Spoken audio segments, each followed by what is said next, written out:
កាលពីសម័យបុរាណនៅលើមេឃស្វាយគុំដោយពលឺមាសមានទេពធីតាទូចមួយរស់នៅក្នុងព្រៃស្វ័យសុរិយាទេពធីតាទូចនោះមានចិត្តសុទ្ធសាធស្រឡាញ់មនុស្សនិងជួយថែរក្សាធម្មជាតិប៉ុន្តែថ្ងៃមួយនាងត្រូវអារក្សខ្មៅចាប់យកទៅឃុំខ្លួនក្នុងរូងភ្នំងងឹតដើម្បីយកអំណាចទេវតាពេលនោះព្រះហនុមានអ្នកក្លាហាននិងស្មោះត្រង់បានដឹងដំណឹងនេះព្រះអង្គមិនរងចាំទើបលោតឆ្លងព្រៃអស្ចារ្យដើម្បីសង្គ្រោះទេពធីតាទូចនៅមុខរូងភ្នំអារក្សខ្មៅបង្ហាញខ្លួនយ៉ាងគួរឲ្យខ្លាច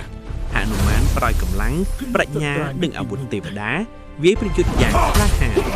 ផែនដីញ័រមេឃជួយទីបំផុតអារក្សត្រីបរាជ័យហើយរត់គេចខ្លួនបាត់ទៅ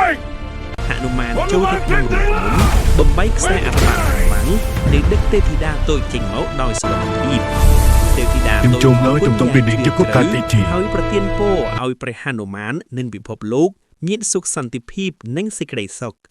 ចាប់ពីថ្ងៃនោះមកព្រះហនុមានត្រូវបានគេចងចាំជានិច្ចថាជាវីរបុរសនៃការការពារនិងសង្គ្រោះអ្នកទន់ខ្សោយ